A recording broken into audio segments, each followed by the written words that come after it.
Welcome back to Rob Live. We are in our AC studio today, right, Jim? Oh, it's so nice. Yes, thank you so much for setting this up. We're excited. I always get excited when there's two mics instead of one because that means two guests for the price of one, right? Just like Dollar Tree. So we want you guys to like, subscribe. If you like anything that we're doing, please give us feedback. I was talking to our guest today, and I'm just going to be real, Jim. I've had a little bit of a downer month. Wow. You going to ask me why? Why?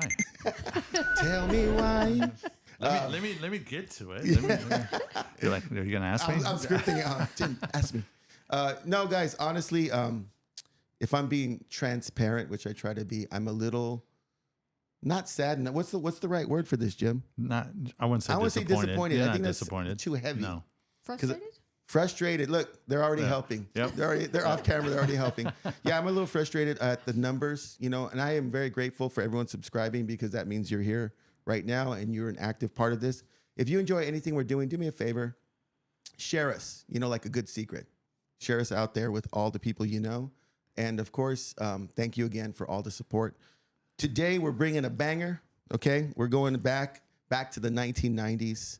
I was in band back in the day, and I met a lot of great people along the way. Even our prior guest, Michelle Garcia. But this is the person who introduced me to a lot of the people who became lifelong friends through band.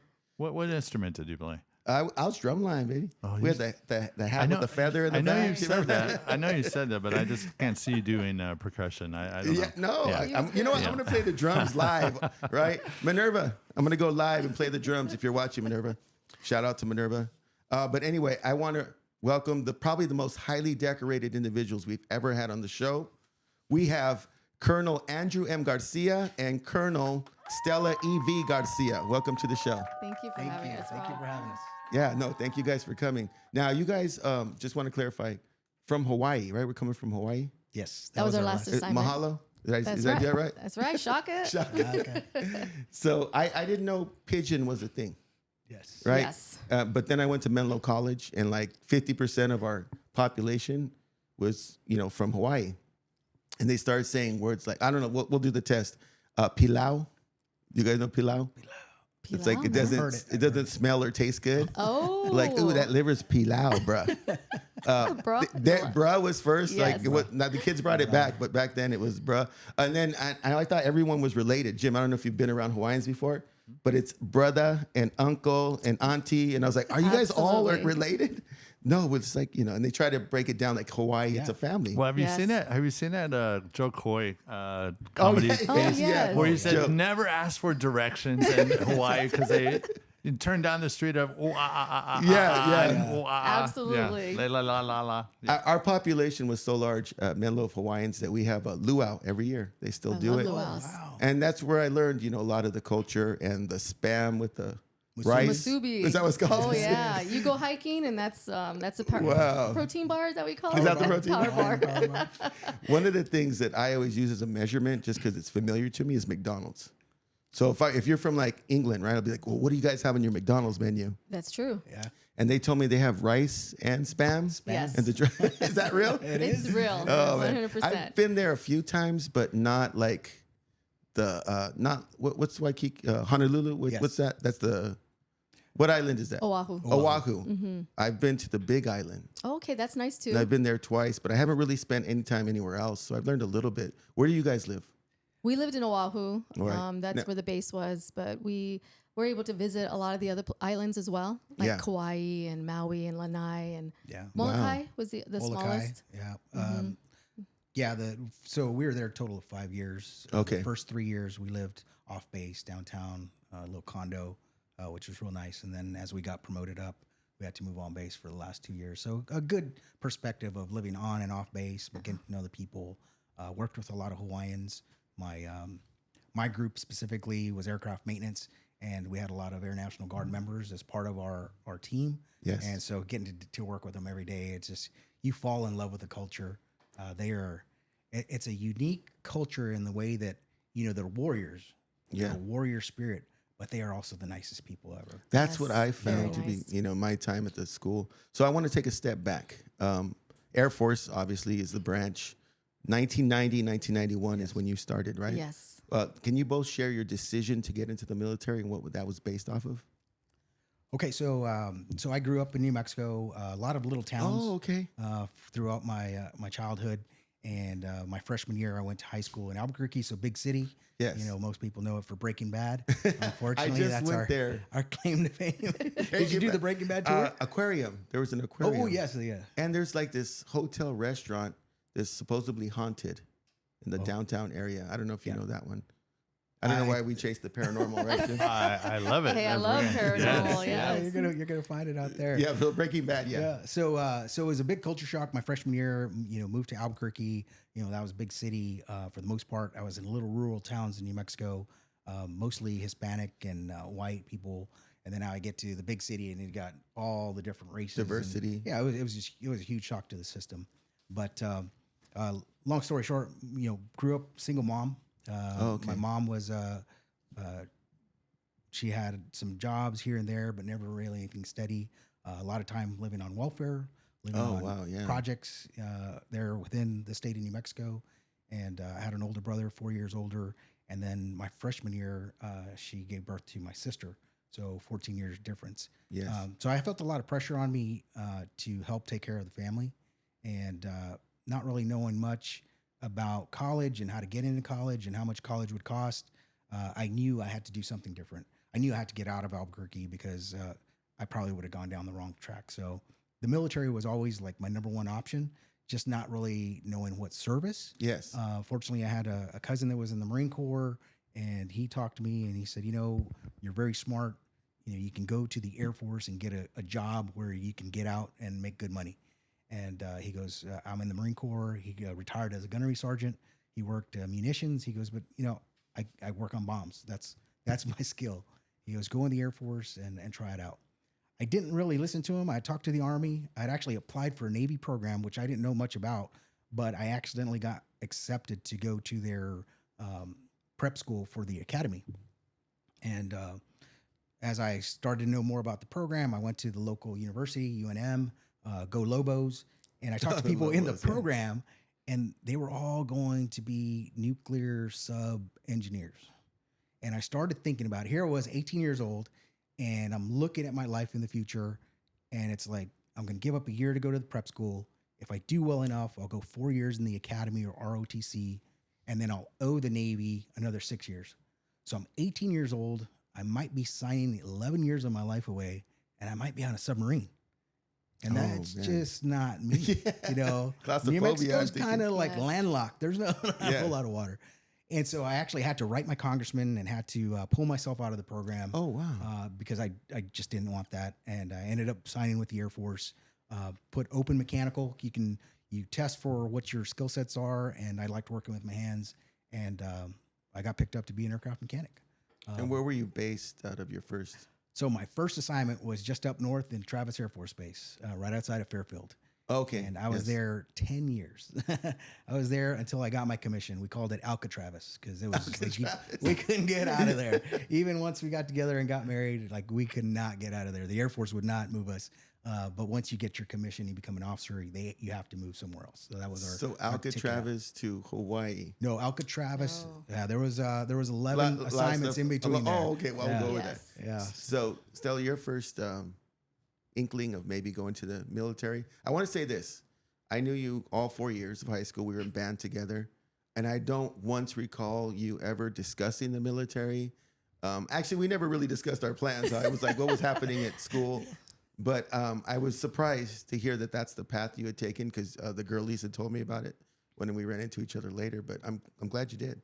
Oh, definitely. I've known since I've been about 9 years old. So my dad was is a Marine, and he was during the Vietnam era. So he went into combat and did all that. And so growing up, my dad talked about the military and the value of serving and service and country and all that, even though when he came back from Vietnam, you know, they weren't greeted back then. Yeah. So I give a lot of respect for my dad that he didn't hold, it wasn't bitter. He wasn't a bad dad. He was a great dad, raised us well, and he still loved being in the United States and, you know, being part of this country. So when I'm the oldest, I have 3 younger brothers, and I know Joe, and then I have David, 3 years younger than him, and then Michael's 3 years younger than David. And Joe was in band with us. Joe was in band That's with right. us. Saxophone. He was not. He was a trumpet. Oh man. Yes. I was close, yes. Jim. I was close. Yes, he was close. And so I knew at 9 years old, my dad told me, you're joining the Air Force. He wanted me to join the Air Force. He knew we really couldn't afford to pay for college or do any of that. So he decided that was going to be my path. And so I always knew that. I always knew I was going to join. I probably didn't talk about it, but I always knew that's what I was going to do after high school. And so I thought I was just going to do 4 years and get my degree, get college paid for, and move on. And so, no, I actually got it. I loved it. And my third base is when I finally ended up at Travis and where I met Andrew. So I started off in New Mexico, and I went in open general, and they made me a healthcare administrator. So enlisted E1 healthcare administrator. First base was Holloman Air Force Base in New Mexico. Didn't know this guy yet. And then my second base, after 3 years of that, I went to Osan Air Base, Korea, South Korea. And yes, and that's where I started to get serious about going to school and thinking about, oh, I think I can do this. And I had some good mentors that said, you should probably think about being an officer. And so that's where I got the nugget was, hey, I want to start focusing on what I want to do in the future and stay in. And then I ended up in 1996. I got to Travis Air Force Base where I met this guy. So that was 5 years in when you guys met? Yes. Yes. So this has been already discussed a little bit, that there's a difference in stories. Who wants to go first? You can go first. So stationed at Travis Air Force Base. I'm a mechanic on the flight line working aircraft. I worked night shifts, so it was like 10 p.m. to 7 in the morning. Like I said, I had my mom and my sister back home, so trying to support them. So I got a part-time job. And in the Air Force, we have like our own Walmart, if you will. We call it the Base Exchange, the BX. And that's the big store. And so within certain areas around the base, you'll have little shopettes. And so I got a part-time job working at the shopette. In addition to your regular military? In addition to my regular I didn't military. know you could do that. Wow. Yeah, you have to ask your commander for permission to get another job and stuff like that. And so I got a job, but it was supposed to be a part-time job, but it was it was a lot of work. They were working me 30 plus hours at the main base exchange. And then I got to know the lady that was the manager at the little shopette, and she said, "Hey, you want a job here? I know you're trying to cut your hours," and it all worked out. And so I went there, not knowing that I would meet my future wife. But it's a huge hospital there, 2,000 plus people in the hospital, and so that's where I was working. In walks this young airman, senior airman, Villanueva, E4. And I was like, man, she's cute. And so, I tried to talk to her. That was your first impression? Yeah, she's cute. I want to talk to her. I want to talk to her. I would try, but I just kept getting shut down. I was like, man, she's cute, but she's kind of mean. And if anybody who knows me, I am not mean. Yeah, I'm going to tell you, like no, and everyone says that. Snobby. And so I'm going to tell you my version and the reason why. So this is my third base, remember? Yeah. And I go there, I get stationed there in mid-summertime. So around June timeframe. And I go downstairs, and the only thing I would ever get was like water, because I drink a lot of water. And so I go down there and I see this young guy there. Yeah. But First I think impression? I thought he was 16. Oh, wow. So, yes. So here he is. It's summertime. I'm thinking a summer job. He's here with his family. He's 16 years old. Yes, he's kind of being flirtatious. I'm not going to flirt with the 16-year-old. So that's where he thinks I was being mean and snobby, where I say hi to everybody and I'll talk to anybody. Yeah. But I really thought, this kid, there's no way, I'm not interested. You're setting the boundaries. Not even going to let him think I'm even interested. He's young. And then one day we're in there talking. Wait, well, how often did you see each other? Well, so it's in the hospital. So I would go downstairs in the afternoon to get a new bottle of water. That's and all. I'm sure Andrew got the schedule down. Like, oh, here she comes. Oh, yeah. He started tracking things. Like, oh, man, did I miss her today? I didn't know this. And then one day I just went in there and I said, do you have anything else healthy in here besides water? And we got to talking. And no, we're at the refrigerators, and you're like, do you have anything healthy in here? And I was like, well, we got water. I mean, you know that. You're in here every day. That's about that's probably it. Did you still have some hope of talking to her, or was the boundary like You feel like He had no Yeah, idea I thought he was in high school. I had hope. I was pretty confident in myself back then.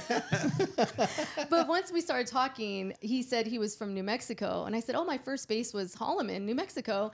I said, are you here with your dad? Are you stationed here with your dad? And then Like, he's "My thinking, dad?"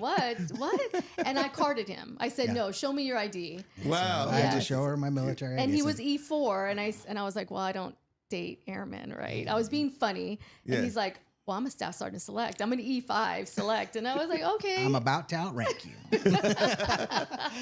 Wow, what a Yes. surprise. Went from Yes. 16-year-old with dad to outranking. Yes, and he was outranking me. So At what point did you actually go, okay, maybe there's a possibility? I still wasn't ready to date anyone at this point. I just wanted to I just got there. Yeah. I didn't really want to date anyone.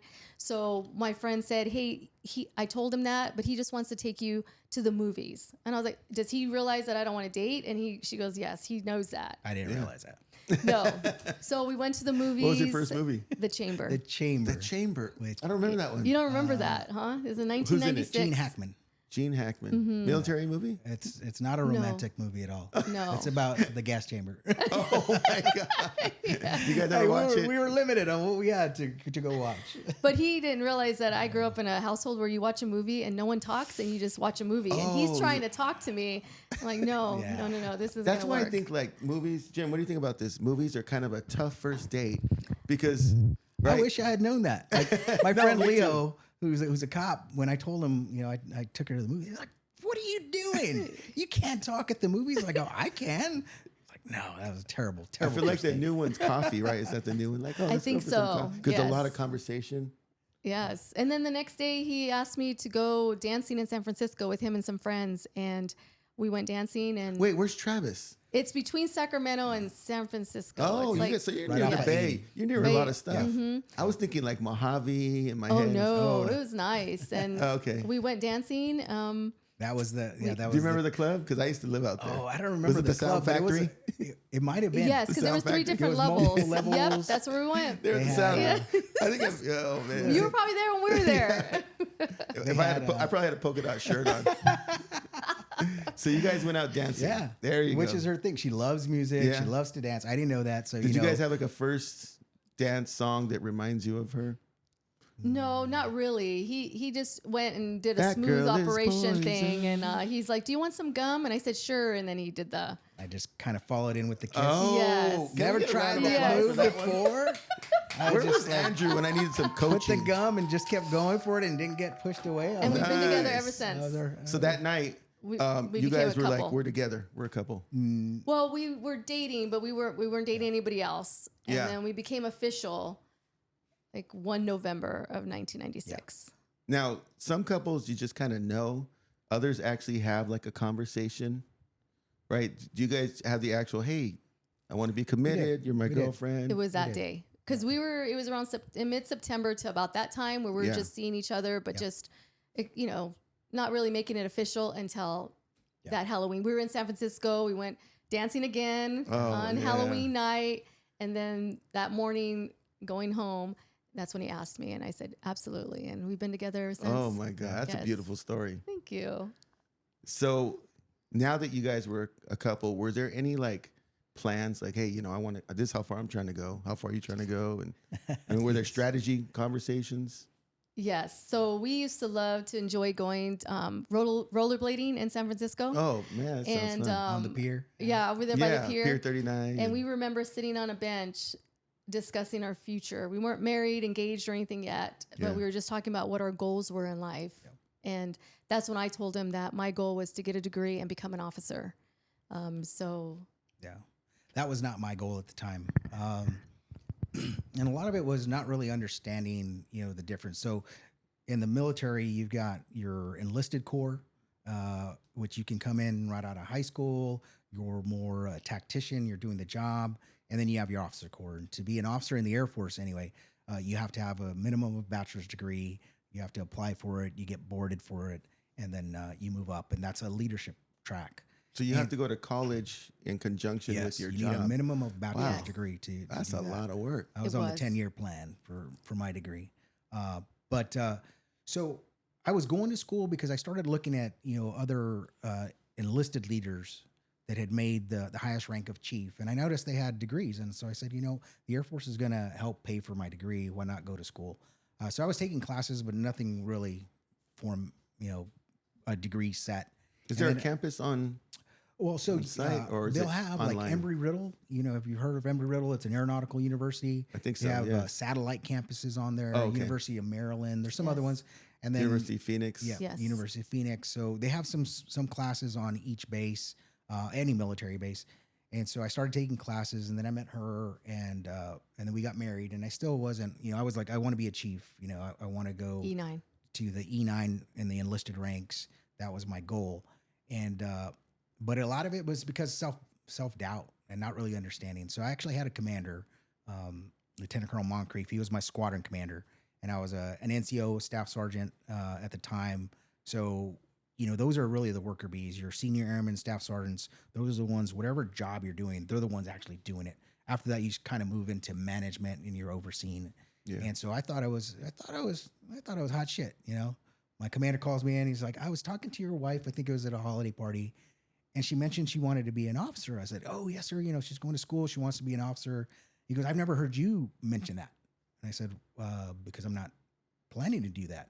He's like, but why not? If your wife's going to go that route, why not go that route yourself? I said, no offense, sir, but, the officers you're a different breed. I grew up poor, welfare. I'm blue collar. I work with my hands. I'm a mechanic. I go, no offense, but I'm not like you. He's like, I think you've got this all wrong. He goes, I've seen you and you've got leadership potential. He always brought this up that I set up some, money-making thing for our unit where we went and picked trash. And he goes, here I am a lieutenant colonel and you had me out there picking trash. He goes, that's leadership. That's powerful. Yeah. And so he said, he goes, there's a program. He goes, I want you to be an officer. He goes, there's a program out there where I can give you time off and all you do as your job is go to school full time. I'm like, okay. And so he goes, so go to the education office, figure out what your timeline is and bring the paperwork back to me. And so at the time I was a small unit. We were a mobility unit. Our whole job was if something went down in the world, we had pagers back then. We had a 3-hour leash. We had to have our bags packed and get out the door. You said to pager. support whatever. And so I went and I talked to the counselor, and they said 6 months is what you're projected to get this degree. And I came back and I was like, 6 months, because you don't get a replacement for me. And so I thought he was going to say, no, that's too long. I thought maybe you could do it in a month or two. And so I said, hey, sir, here's the paperwork. I got 6 months, and to be a staff sergeant with, the responsibilities I had, I thought I was too valuable. And he said, no, I want you to do it. He goes, but you have to apply to be an officer. So he gave me the deal I couldn't refuse, okay, twist my arm. And sure enough, he held to his end of the bargain. I took time off. I was just going to school full time and I had a lot of extra free time. So I started volunteering to different places. And that actually made my package to become an officer better because it showed that I was giving back to the community. And so it was a lesson learned, and I didn't believe in myself because of my upbringing. And it's something that as I grew older and I started mentoring others is, I would look for those people that maybe didn't know the potential they had. Yes. And then help them find that potential. And that's been a joy for both of us, as we move on, some people might ask like, well, you're not working now. How do you find fulfillment? But we spend a lot of our time celebrating those people that have worked for us or worked with us or we worked for their accomplishments. We go to their promotions, we go to their retirements, their weddings and stuff like that. And that's kind of, our legacy, when they talk to us and say, remember you used to do this or you had that saying, I use that now. Yeah. Oh, okay. So yeah, that's how I became into the officer rank. Unlike her, where she went with her current job and then moved into the officer rank in the same field, I kind of took a different route. I became a contracting officer. So negotiating contracts, a lot of office work, which she just, laughed because she had seen me type. She's like, you're going to work in an office? Have they Get out seen the you comfort type? zone. Because she's like a little kid at the keyboard. It's like, I'm like backspace. Chicken peck. Exactly. I still- Chicken peck. Oh, do you? You know what's good now that Google has voice to text? Have you voice to type? Have you seen that with Google? Yes. But do you throw the punctuation in there? Yes. Okay, How no are you run-on doing? sentences. Period. Yeah, no, I'm with you. So, what was your path to officer? So I did medical administration enlisted, and then I wanted to be an officer in the same career, like the same area. So Yeah. basically, being leaders of the people that that are enlisted, so the officer rank. So then I went to school through University of Phoenix, but there at Travis Air Force Base, they actually had a campus. So I went there to get my so you're a bachelor's degree. physical- I would go after work, Yeah. and so you work all day, and then you'd go after work. Man, you We were guys in both the doing hours. that. It was a lot of hours, and amazing. it was a lot of hard work. And what we tell the young people who want to do the same path, if they want to go enlisted to officer, we tell them, you have to know you may not have a social life. You have to make sacrifices, which is what we did. I mean, there was a couple of years of our life where there was really not a lot of social life. We just knew that we had to concentrate on our goal and our plan, which was to be an officer. So you have to get the great grades and all that. And so it's a program you have to apply for. And then next thing you know, I got accepted to be a healthcare administrator. So basically as an officer is you're being in charge of different things in the hospital, whether it's budget, medical logistics, the benefits, managing provider templates. That was now going to be my path. And so we still at this time thought we were just going to do 20. We didn't really know that we were going to go past 20 years. We just thought, this is great. We have our degree. The Air Force has been really good at keeping us stationed together, which they worked really hard for us. And what was a blessing for us is where there's a maintenance, where there's a flight line, there's going to be a medical facility of some they sort. complement each other. Yes, because we've had some friends who totally different career fields or even sometimes the same, and they are apart a lot. They don't get stationed together. Married friends. Married Oh, wow. kids, Yeah. and they have to separate them. We were fortunate enough, for the most part, we were stationed together. There were times that we were not, but they kept us together. How does that work when you're stationed? You just see each other on weekends, or how does that work when you're apart? Depends. Our first time apart was when we went to South Korea. And we were there 2 years. It was about a 2.5 hour drive between us. Okay. But we were both busy. Our jobs were crazy. I mean, we saw each other maybe once a month. Skype was just coming up. Yes, There was it was a lot 2008. of like That's a laughing. lot of Yeah. sacrifice. Yeah, and so then we had two more assignments. 1 year's. I went to Kuwait for a year without her, and then we both went to the Middle East, different bases for a year. Then other than that, you have small trips here and there that separate you. So here's just an everyday person question. Jim, I'm sure you've heard this one. When they talk about Kuwait and some of the areas out there, they talk about the size of the spiders. Is this a real Yes. thing? Camel spiders. Yeah, that's real. Yeah. Like they're Oh, yeah. huge. Yes. Yeah, so you have large scorpions too, and my young airmen they would have little battles between the two. So they would collect them, and every time I saw like a little grouping of something, something's going on that's not right. Yeah.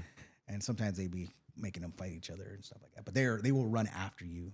The camel spiders. They are It's not fun. and they're big. They're huge. And they bite and they sting or whatever what do they do? I don't know if the camel spiders actually. I don't remember. know. I don't remember that I know happening. yeah.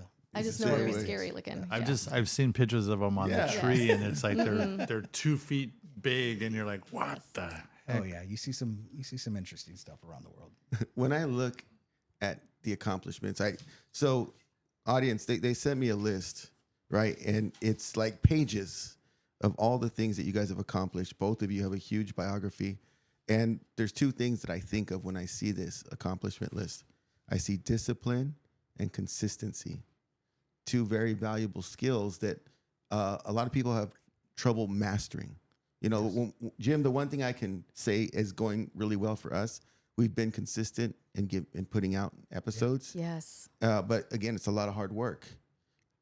This amount of years being so disciplined and consistent that whole time, what was the secret? Like, what would you tell people who are trying to go for something and need those two skills on a regular basis? I think for us, especially mill to mill, married, and going through the ranks together, is we talk about this a lot. It's our communication. It is so important for us to communicate, to let us know what's going on in our lives. We were just talking about how early on in our career, if I'd come home and I would talk about any frustrations that were going on, he's a fixer. He likes to like fix things. Broken, I fix it. broken, he fix it. And he had to learn that sometimes I just want to talk it out. I just want to let it all out, and then I feel better. And I had to learn that too. Yes, it's like I feel you, Andrew. I have to feel it. I have to let it out, and then I'm good. I can let it go. So I think for us, that was so important for us to come home. And I know a lot of people say they go home and they leave work at work and they don't bring it home. But for us, it was important for us to express it. And then if we did need some advice of what we were doing, we helped each other with that. And we would give honest feedback to each other. Just giving examples of things where I would say, did you say it like that to your people? Yes. Yeah, my delivery wasn't always the best. I work with a rougher crowd, so. Yes. But she's like, I know what you meant to say, but how you said it came across differently. And on that topic too, when we think of challenges, probably through our whole career. So we got married, we met in 96, we got married in 98, and then we've been, pretty much together the whole time. But probably the most challenging times of our career in our relationship was when we were in South Korea, 2008 to 2010 separately. And the reason we've come to realize is because we were both busy in our respective jobs and we weren't living together because we were in two different locations, and Skype was just new, and then you'd work long hours and you go home and you just want to go to sleep and start all over again, right? We didn't have each other to come home and talk about our day. So then we noticed what stress can cause when you hold it in, especially with this one. Yeah. He would hold it in, and then you would see that there's a medical aspect if you do not let stress out. Yes. Yeah. And he experienced that. Yeah, you feel like the weight of your world is on your shoulders. You're trying not to make the same mistakes that others have done in the past, and you always have the fear of North Korea starting something. So there's a lot of pressure. My first year, but more so my second year. So I was in charge of F-16s, their fighter aircraft, and we're always having to be ready for an exercise or if something real happens. And like Stella said, that's where I realized how stress can physically affect. Like it was so bad that my skin was starting to flake. I had bald spots on my hair, my head. Wow. My left eye was twitching. I started getting that on the drive over here, thinking about doing this. But yeah, I noticed like those are my stressor tells. Twitching of the eye. Skin gets all jacked up and start going bald. Like I had a shiny bald spot back here that I thought was never going to go away. Stella, you have full head of hair. Stella's like, hey, that's how you were when we first started dating. That's what that eye twitch meant. Yeah, so that stress was real. But at the end of the year, we had our I would say our graduation, and I had amazing people that worked for me. I mean, to this day, we still keep in touch. Our squad and mascot was the Juvats, and we say crush them. Was our, when the pilots would come down, they'd be taxiing by, and you'd give them, we call them snakes from Conan the Barbarian. But it was just a great experience of leadership. But it really taught me about if you keep that stress in, because I hold stuff in. Yeah. And I think we all tend to do that a little bit, right? But in the military, I got applauded for it. They'd say, Drew, your house could be on fire and you don't show any stress. You're just like, okay, do that, do this. We need some water here. But to me, I'm like falling apart inside. And I did that for an entire year, and it just started to manifest itself to come out physically. Once we got through our last major inspection and we took the aircraft off to Alaska, I'm jogging around in Alaska, watching the moose. My hair's growing back. My skin's getting healthy. And I was like, wow, that was an interesting thing. So that just helped me later on how to deal with stress, how to let stress out. I did lean on alcohol while I was there because, the self-medication. The self-medication, and that wasn't helping either. So very stressful times. But the mission and the people that I met out of there, I still keep in touch with today. And it was great. One of the things I want to go back to on your question, though, is like I didn't want to make the Air Force career when I first came in. I wanted money for college, wanted to get a marketable skill. I wanted to go back to New Mexico, maybe work for Sandia Labs. So I wasn't fully invested in it. And I had one bad trip back home where I just went home on the weekend, and within a few hours I was in a fight, and I was hanging out with some people I knew from high school, just looking at, what they were up to. And I said, I'm not ready to come back to this. Like I'm working 2 jobs back at Travis Air Force Base. I'm trying to go to college. I want different things. And that one trip just changed my perspective. And so I think what, I tell young people, if you want to make the Air Force a career, you got to invest in the Air Force, and it's going to require sacrifice because the Air Force will ask a lot of you. But I came back and I did that. And then I met her, who she had already been going down that pathway of being involved, whether it was, Asian Pacific Islanders Association, or, we have a Air Force Sergeants Association. And so I started tagging along with her, which was good because, she had people, mentoring her, and I just kind of went along. And then I was like, you know what? I want to do this. Like, I don't want this to be my job. I want this to be my career. And so I really invested in the Air Force, and how could I give back not just my time on the flight line fixing airplanes, but how can I be better, be a better, airman, and just do better. And so making that commitment was huge because now I said, I'm all in, probably when you decided to start this podcast, there was that point where you're like, all right, I'm all in, because I can't do it halfway. It's not going to work out. That's right. No, you're right. Mm-hmm. And what was your journey like in terms of like deciding, hey, I'm in it for the long haul? I think it was when I finally went to Osan Air Base and I started talking to other mentors as well, and knowing that I enjoyed the feeling of the camaraderie and the people and the mission and what we were doing in the military. I really started to buy in on it because my first base, I really did think it was going to be 4 years, maybe get a degree, and then I was going to come back home. So Dinuba, California, maybe go to Fresno State, do, whatever the path was going to be. But it was when I went to Osan that we exercised a lot. It was like the military. We exercised. We were in Kim gear. We say exercise, we mean wargaming. Wargaming. Not like wargaming, yes. Oh, exercise. okay. It's like they're going to throw scenarios at you that you're going to have to take care of a bunch of patients, and you're going to build up these tents, and you're going to care for patients. And then I started thinking, I really enjoy this. I really like what the military has to offer. And also just the benefits of it all and the people. Really, it was the people. Yes, you would have a supervisor that maybe, wasn't you didn't want to be around, but you knew it was temporary because you're gonna get stationed somewhere else real quick.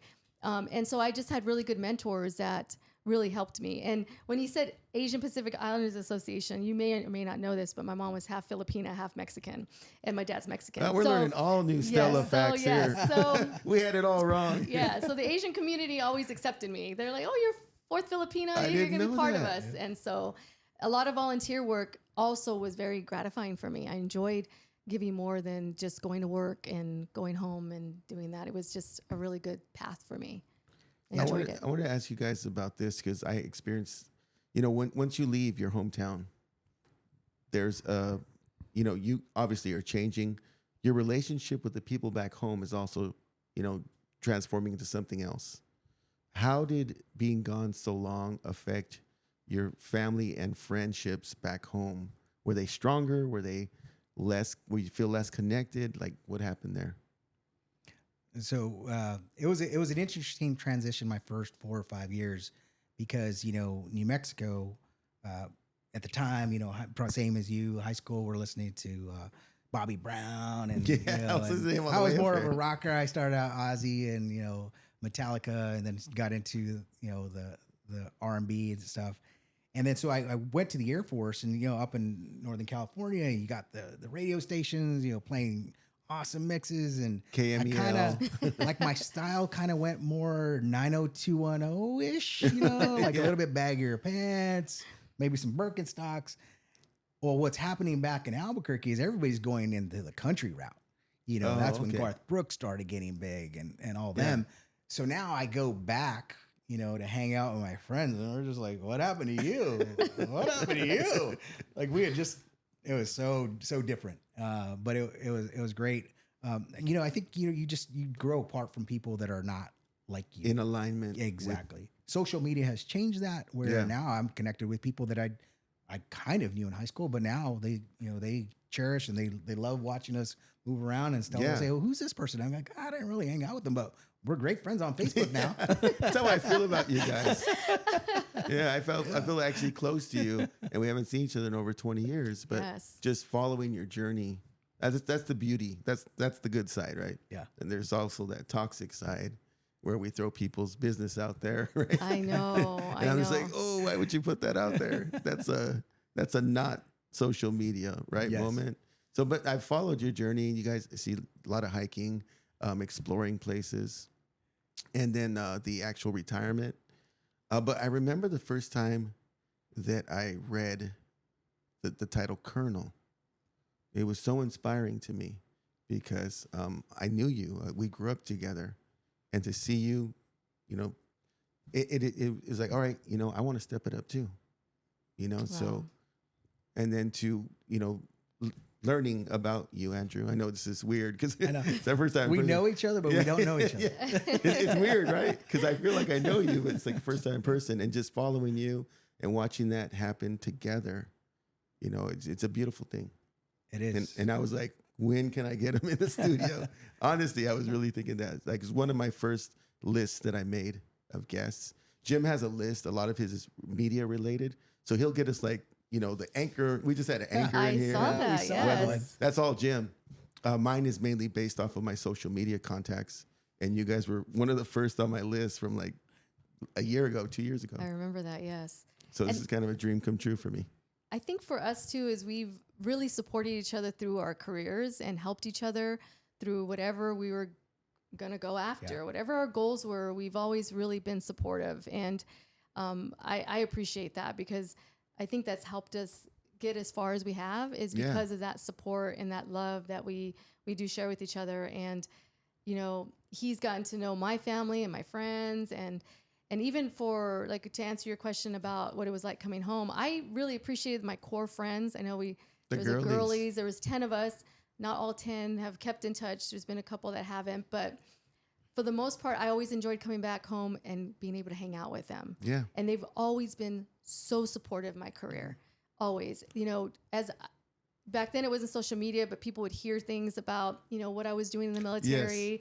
And some got it right, some got it wrong. My girlies always got it right. They were always my people. How's the service? How's the Army? How's the Army? I'm like, I think they're doing good. And I'm not flying, but yes. Are you a pilot? Pilot. But being the oldest and having 3 younger brothers in my family, that was hard. That was hard not being here, you know, when they were growing up, the younger ones for sure. But always being supportive. We would try to go, we had a routine where Thanksgiving we would go to New Mexico to see his family, and Christmas was ours because we celebrated, you know, it was Christmas Eve. You know, my mom made the, you know, tamales, and we did all that. He helped make them. And so that was our routine that we would do. And so I was always in touch, and my family has always been supportive. And so my mom got to learn the lingo of what the military terms were. And so we really did enjoy that. So we came home here a lot more, I think, than we did because we were stationed at Travis. Yes. So we would drive down here often and visit more of this area. So he got to know Central California. Family. She's got a huge family, both sides, her mom and dad, you know, aunts and uncles, cousins. I'm still getting to know them. Like, I still want to put name tags on them. Who are you again? But no, it was great coming down. Her family was very welcoming, and you know, when we'd go. So in the military, you get 30 days of vacation time every year. And you can add it up, but they don't want you to add up too much of it. And so, like Stella said, we would break out a week to go to my family for Thanksgiving, a week to see her family, and then we would always set the other 2 weeks for us. Let's go. We'd like to travel, even if it was just in the local area. Oh, I see that. We're gonna go take a couple days up to Reno or Lake Tahoe, and so that's where our desire to want to travel just started growing. Yes. But we'd always reserve those 2 weeks for us. And it worked out. And the van. Yeah. Winnebago, is it Winnebago? Tequila Rose. Man, that thing is nice. Did you see it? It's all tricked. If you look outside the way, it's all tricked out. Is there a kitchenette in there? There is, yeah. Yes. Bathroom, shower. Now, do you guys actually stay there? It's like sleep there in certain spots, or it's just more like Not yet. day naps? No. Day naps, yes. So who's driving most of the time? He does. Most of the time me, but she's driven. Yes, he's our driver. And so when we decided that we were going to do this journey, so when we were thinking about retirement, you know, we thought we really didn't have a time frame. Like I said, we thought 20, but then we thought, well, we can go further than that because you know, he did 34 years. I did 34. He did 34 years. Wow. 20 is it was under the old retirement system. 20 years was the minimum amount of time you had to do to get a pension. I don't know why. I was thinking 25 for both of you. No, so- I did 32, almost 33. Oh my! Combined Wow. 67 years and 3 days of Yes. Air Force experience right here. Man, Yes. let's clap that up. Oh my God. I'm excited at 21 years. So I'm like, oh. Jim, how many years you got in? In television, I'm 27. Okay, See? there you There go. you go. So So 27 and then 10 as a teacher. 12.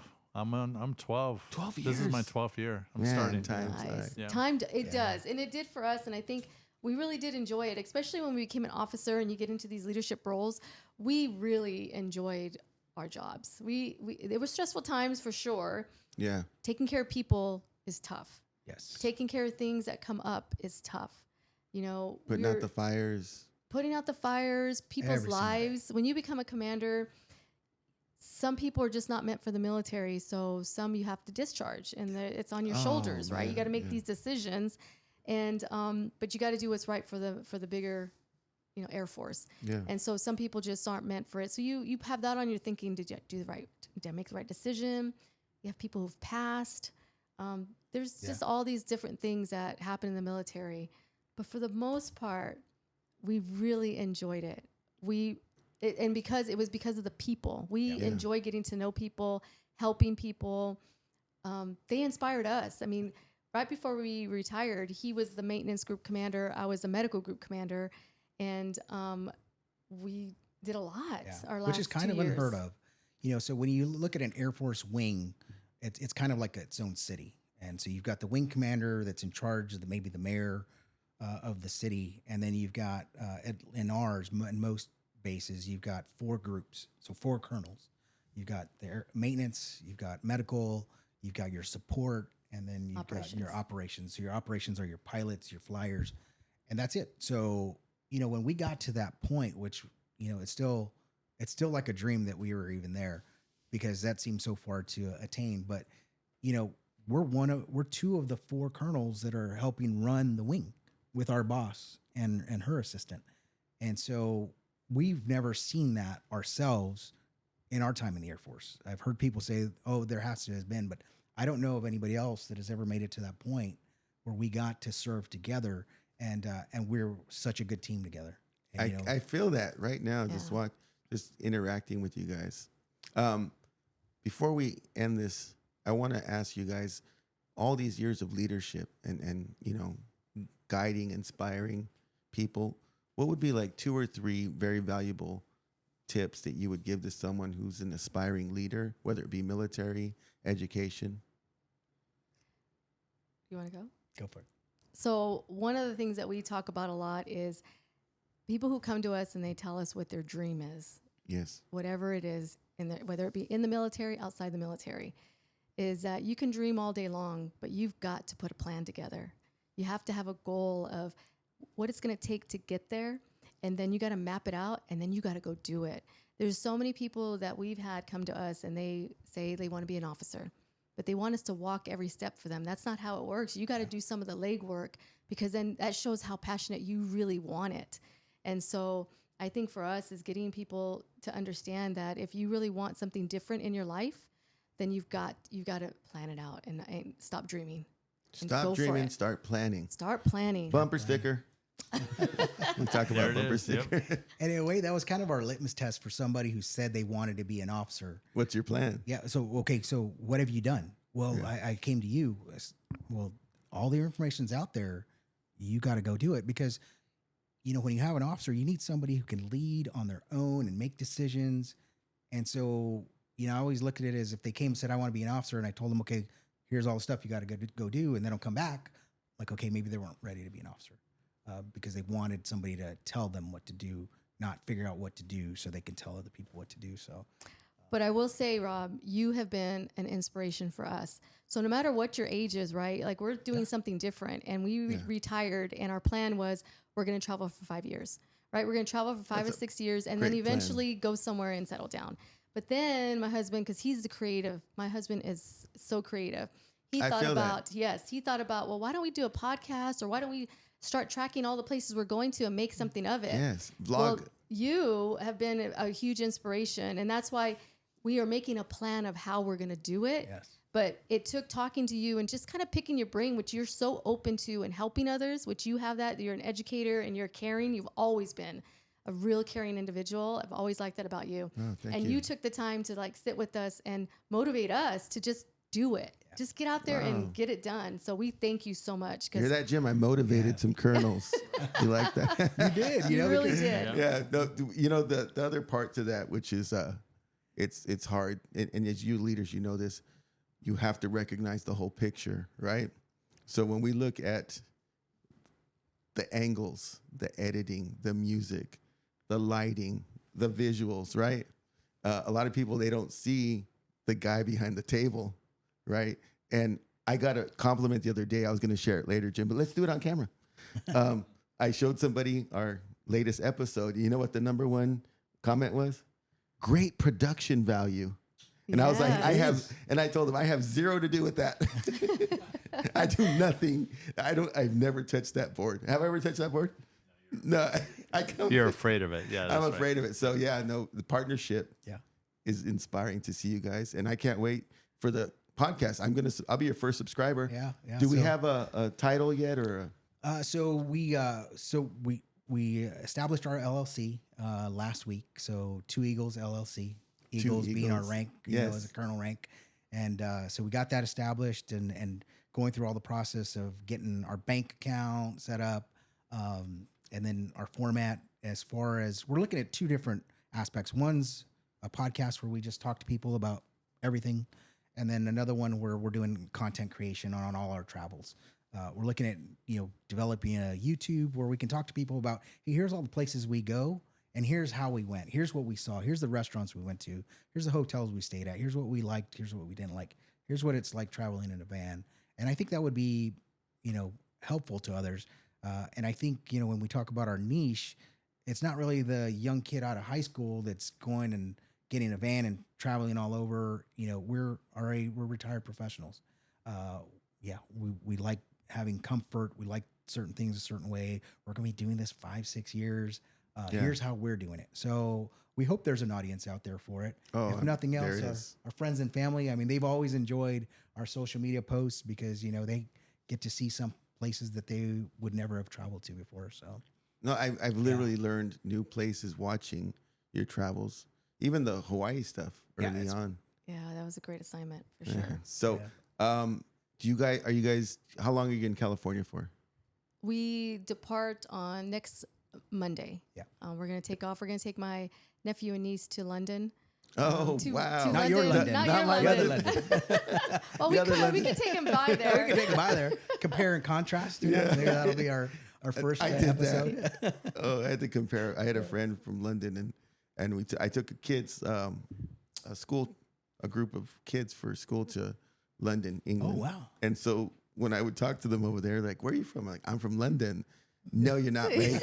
I was like, yeah, really. And I show them pictures of our London. Oh, there's one in California. Okay. Yes. My nephew is going to do a semester there. And so since we used to live there, we lived there for 3 years. I didn't know that. Wow. We were there from 10 Bangers to 13. and mash, huh? Yes. Mhm. Oh, yes. And so I didn't know the word bloody at the time.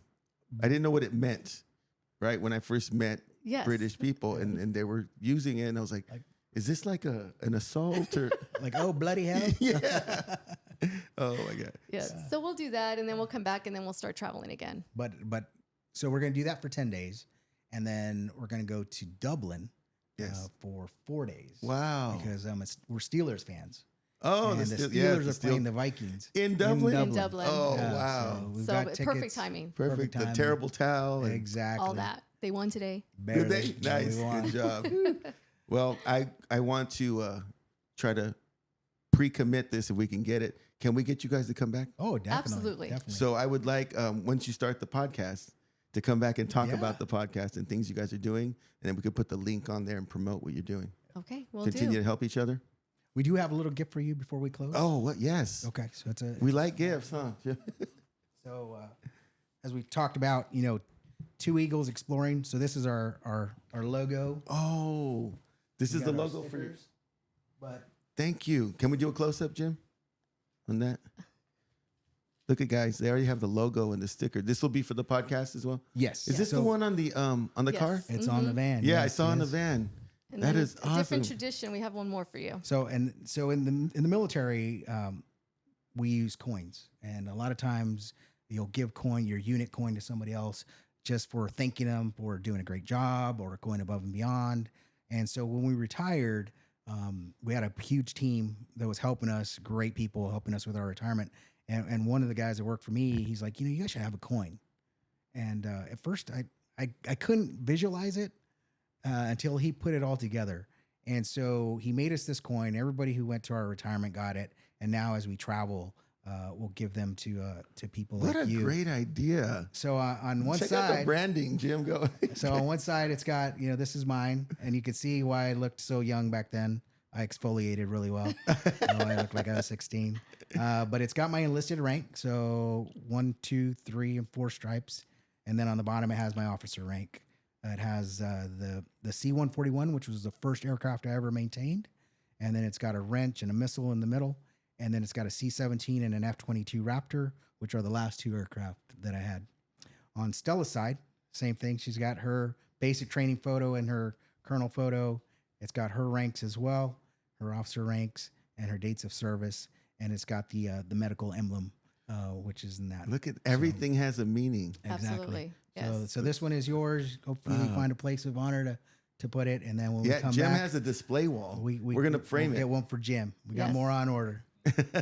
Yeah, we're gonna frame that, put on display wall. When you guys come back, we'll have it up there. Okay. Sounds It'll great. have to spin though, because Or you could just I alternate see. it, one side. Well, when the second one comes out. Well, yeah, when the second one, we'll put one on There you each. go. That's Yeah. right. go. Yep. I Man, like to say hers is heads and mine's tails. well, thank you guys so much for coming. Thank you for Right. having us. If you guys like this episode, please like and subscribe, and also look forward to the Two Eagles Exploring, which is coming on YouTube. And what else? What other platforms will you guys be using? We're looking at YouTube and also Instagram and Facebook. Okay. And then we'll also do the content creation, maybe TikTok as well, but I don't know. Yeah, I don't know much about that. you guys heard it here first.